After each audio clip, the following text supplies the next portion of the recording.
What do we got up first? This is a lot better than a game of who hit the plugs. John says, true or false, the Legend of Zelda movie will lean more towards the tone of How to Train Your Dragon opposed to a tone closer to Lord of the Rings, John? Who? Well, I mean, look. When the for those of you who don't know, there's a live action Zelda movie coming. And I'm excited about the director. I mean, I can't wait to find out who they're going to get to play Link and all that kind of stuff. But the question kind of has to keep in mind that this is still a Nintendo movie. It's going to be, in many ways, a family film. Now, Lord of the Rings, to a degree, is family friendly in many ways as well.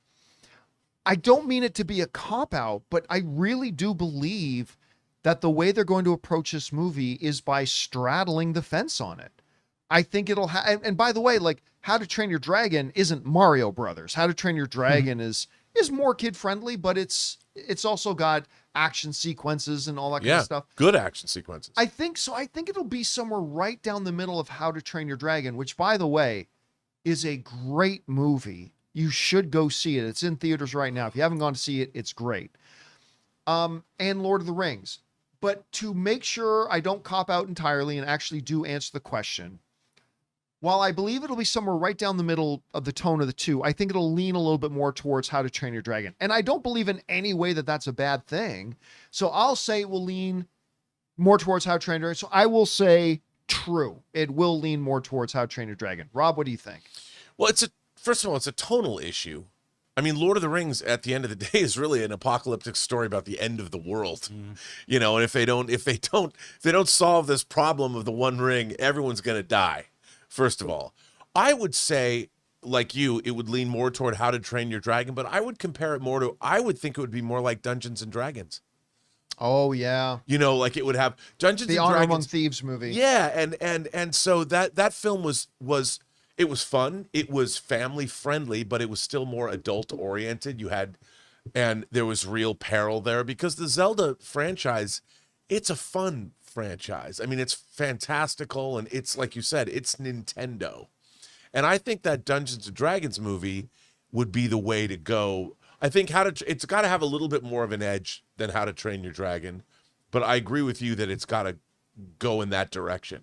Because Lord of the Rings, while Lord of the Rings is an epic, adult, serious fantasy, whereas you need to have something a little lighter for Legend of Zelda.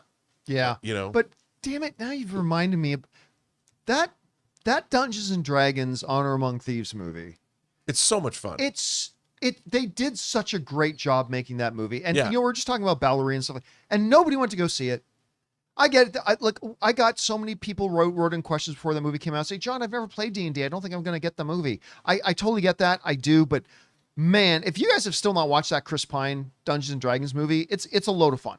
It's a really, really fun. I never really played any D&D, and I had zero problem following along in that movie. Yeah, and if you did play Dungeons and Dragons like me and a lot of other people, it was just a treasure trove of great little Easter eggs and little winks and nods, and you should definitely They go could have see it. flipped the title and called it Honor Among Thieves, a Dungeons and Dragons movie. I think that would have been better Yeah. to hide it a bit. Hey guys, thanks so much for watching this video. Make sure you like the video, leave a comment, and subscribe to our channel. And don't forget, we have a daily podcast called the John Campea Show podcast, available on Apple Podcasts, Spotify, or your favorite podcasting app of choice. Go and subscribe to it today so it'll be there when you need it.